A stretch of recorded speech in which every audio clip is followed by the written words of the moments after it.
the way I'm going to feel in this recording. Recording in British summertime with a white LED light and a green screen behind me. It's not good.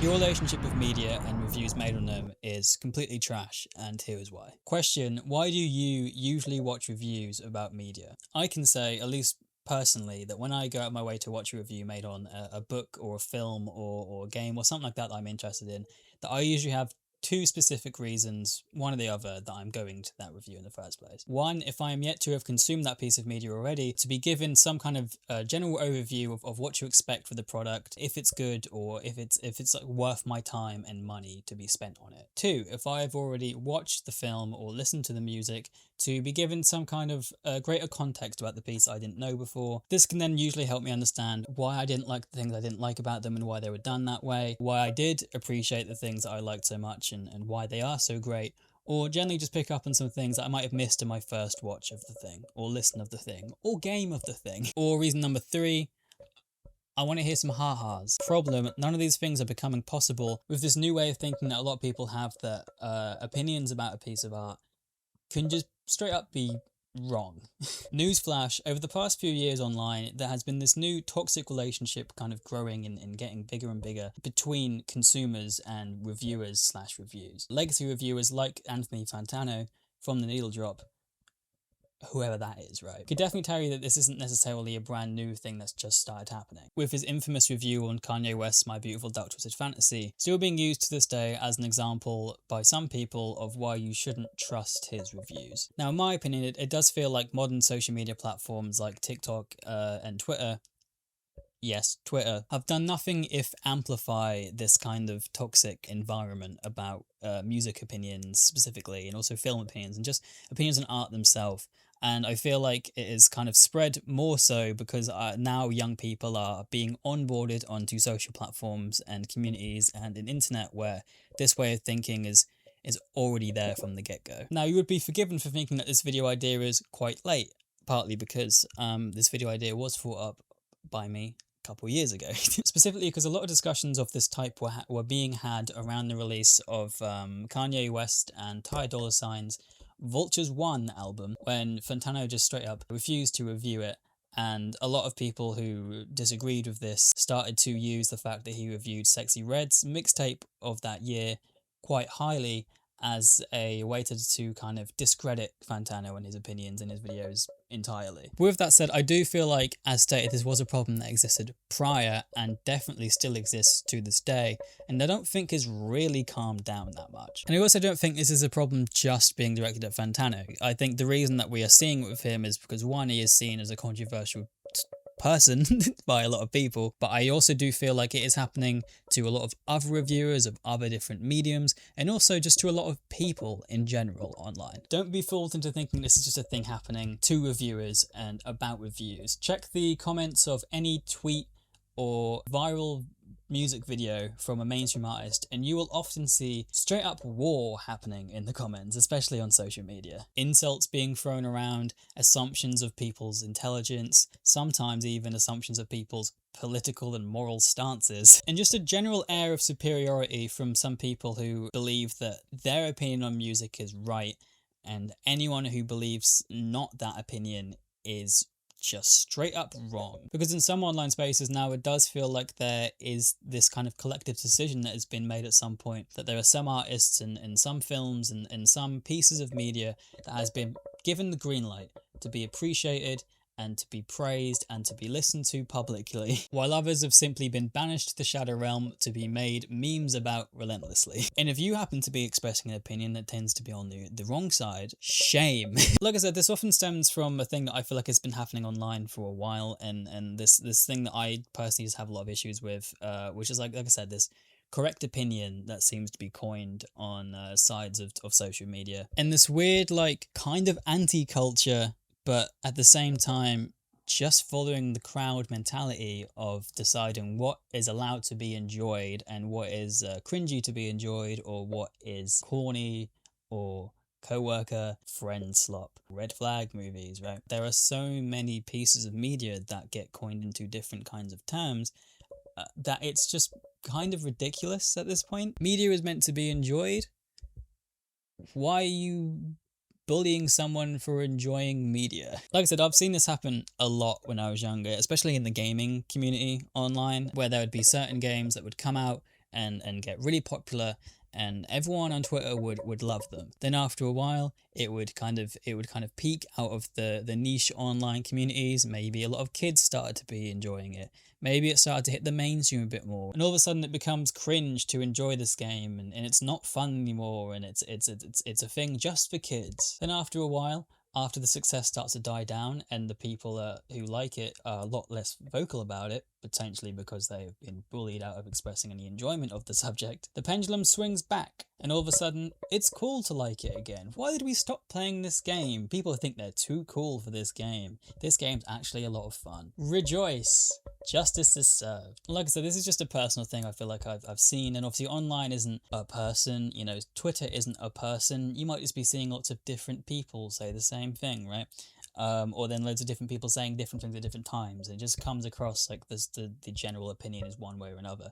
But I feel like I've definitely seen the same kinds of people take part in this kind of pendulum swinging thing with games like Among Us and Fortnite, and specifically Minecraft. But going back to the reviewing world and not just the personal world, with games specifically, there are no shortages of game reviews that have been, you know, made memes out of, or Rotten Tomato scores of new movies being accused of being paid off by Disney for being too high. Let's go back to those two main reasons I talked about consuming a review in the first place. I feel like they can be summed up into two main questions. One being, is this thing worth my time or money? And two being, what is the greater context behind why it was made and how it was made that may expand my opinions on it, whether that be positively or negatively. Now, this is why, controversial opinion, I do feel like skillful reviewers do have a place in culture and in, you know, the internet world and just the world in general, right? Now, this isn't always the case, but often a reviewer will become popular and you know, well renowned in their space because they have a deep passion and a deep understanding for the thing that they are reviewing in the first place. The medium of music, or of film, or of game, or of books. I haven't talked about books yet. Books exist. Once again, I will use Fantano as an example just because that beautiful bald man cannot stay out of my head. I don't know why. Love him or hate him, Fantano is probably one of the most successful music reviewers to exist, period, or at the very least in the online world. Spend a good amount of time watching a wide variety of his reviews on different genres and you will probably notice some constants start to appear. The man usually has a very good ear and very good knowledge of the technical in a lot of different musical genres. May that be the quality of the mixing, or the skill present in the lyricism, or the wonderfully flavorful musical vocabulary that he has just in here at all times. Stuff that any level 1 novice would assume is gobbledygook. He also very often has a lot of knowledge to do with the greater context of an artist's career, the genre that it is in, and the history of said genre, as well as the events that may have been happening around the build-up and the release of the current project that he is reviewing, often resulting in a well thought out critique and review and presentation of the album or EP or what have you. Assumingly, all of these things stem from a lifetime of loving music from a variety of genres,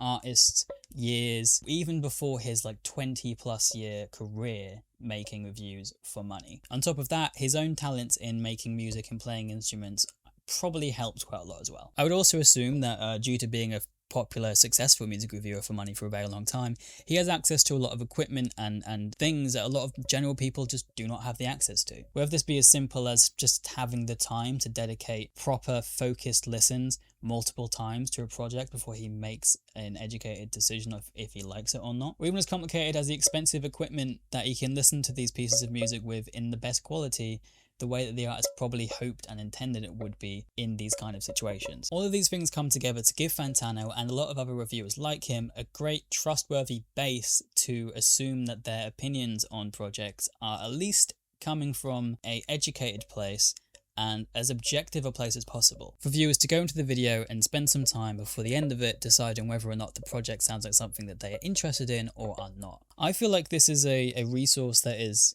as needed as it has ever been right now. I probably don't have to tell you that money is in a very weird state for a lot of people in the world right now due to a million reasons and a million different things happening around the globe. And so as a result, time and money have become more valuable than ever to a lot of different people. Money, because a lot of bare necessities like rent and bills and petrol and stuff like that is becoming more expensive than ever. And so the money that you have to spend on leisure and activities and products and media is becoming more and more limited as time goes on. And time, because time is money. You're probably spending more time making money, and so the time that you have not making money is less. Time is money, or time is not money. I don't know, man. I'm trying. Now, with all that said, is Fantano some godly objective figure who never makes mistakes and who knows all about music? No, of course not. For example, in his review of Juiced 2025 album Unity, Fantano seemed pretty unaware of the context of Juiced's time in Eurovision just that year prior, in which a lot of controversy arose from him being unfairly kicked out of the competition, which was a big theme that was present throughout a lot of the songs in the album. It was something that was often pointed out by the commenters of the video that probably changed Fantano's opinion and understanding of the record. And also, I feel like it's kind of crazy that it's taking me so long to even mention this part.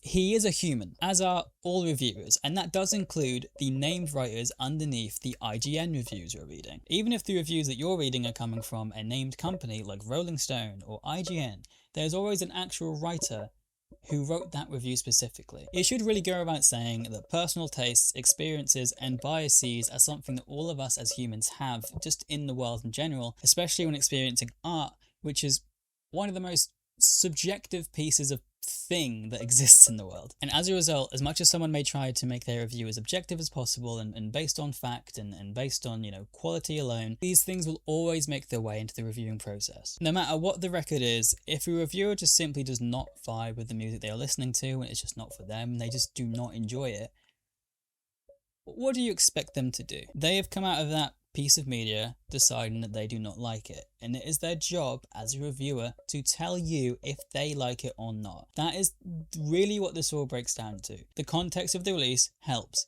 The expertise on how to make music themselves helps, or make films themselves helps. But at the end of the day, a review is just telling you, is this thing good or not? And media and entertainment, different people think other things are good. And this is a big thing. This is why we don't have one reviewer. We don't have a single review platform. We have a lot, because you cannot monopolize opinions as much as social media likes to try and pretend you can. A lot of people online seem to see reviews as purely validation of, am I correct to like this thing?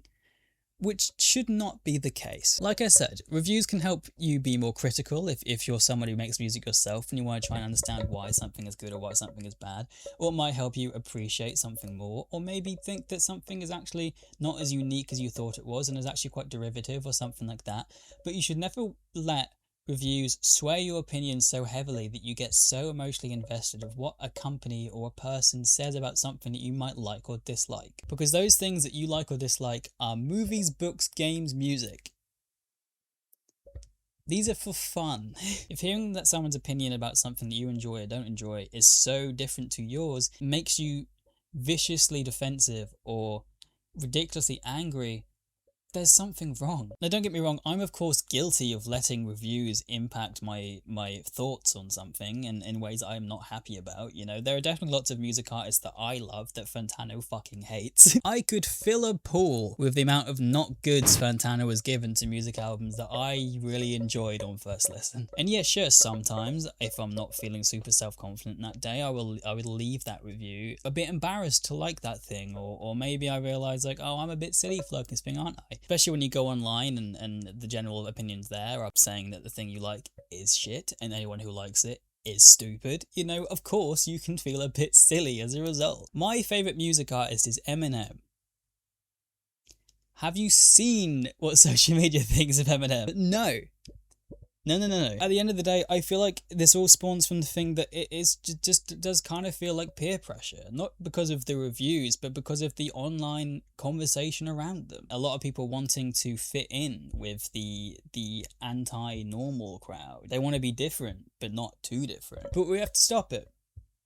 We have to get away from it, Don't take part in this stuff. I'm not saying that you having an opinion that is been accepted online as the popular opinion or the correct opinion is bad. Maybe you hate Eminem, or you hate the MCU, or you think the Amazing Digital Circus is not for you, or you love Kendrick Lamar, or you hate Drake. You can have these opinions that are the accepted opinions, but you don't have to be an arsehole about it. If the only reason that you dislike Drake, or the only reason that you like Kendrick Lamar's music this year, is because you have been convinced that is the right thing to think, do you actually enjoy the music? Do you actually disenjoy them. Is that a word, disenjoy? Are you going out of your way to listen to these songs because you're excited to listen to them or because you feel like you should be listening to them? Are you no longer seeing the MCU movies because you are generally bored of it or because you don't want to be seen as cringe? Are you watching The Godfather because you're generally interested and you think it's something you might enjoy? Or are you watching it because you will be seen as not a real film fan if you haven't watched it?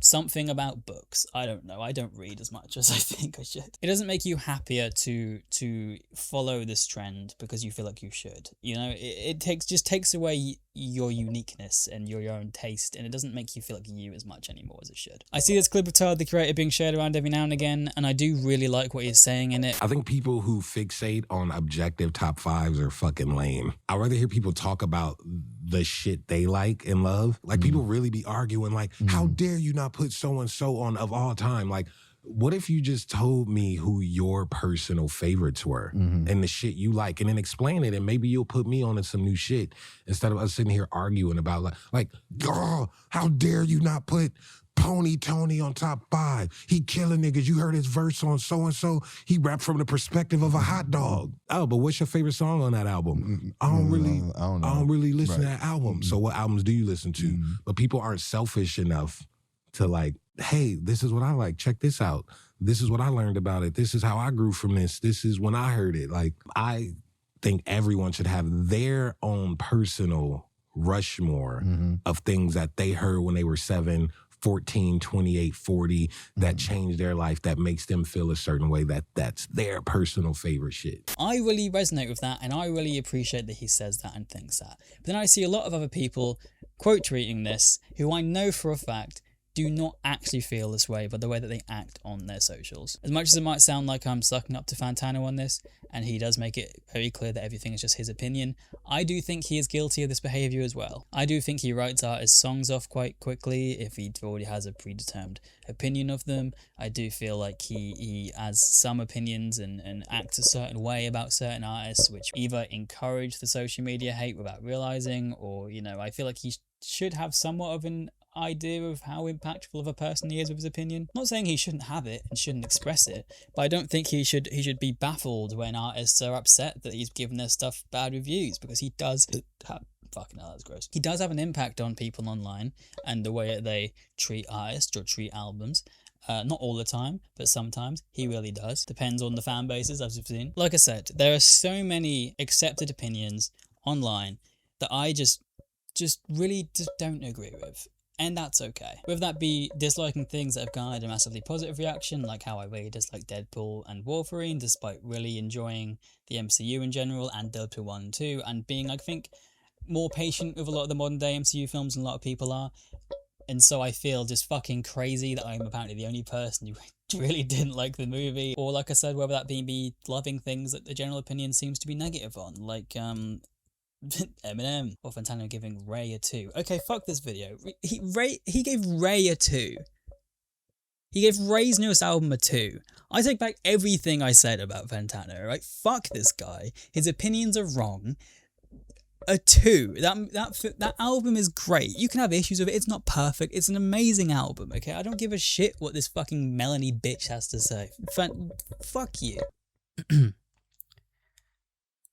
I have a music review channel. It's okay for you to enjoy what you enjoy. It's okay for you to dislike what you dislike. Just don't be a twat about it. Discussions of why you dislike a thing or why you like a thing with someone else who has the same or different opinion to you can be fun. Just doesn't have to be toxic, and it doesn't have to rule your world what reviews are about a thing. And people can have different opinions to you about media, and that's fine. And you're allowed to have an opinion that follows the popular opinion. We're allowed to have an opinion that doesn't follow the popular opinion. Doesn't make you an idiot. Doesn't make the other person an idiot. Just enjoy media, man. Transition. Did you give this album a listen? Did you love it or hate it? What did you rate it? You're the best, you're the best. What should I review now? The way I look right now, in grey shorts and just as flannel. It's not good.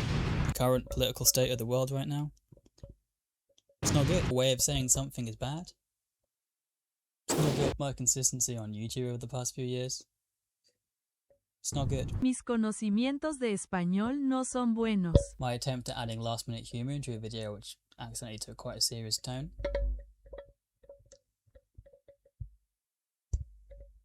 It's up to you to decide.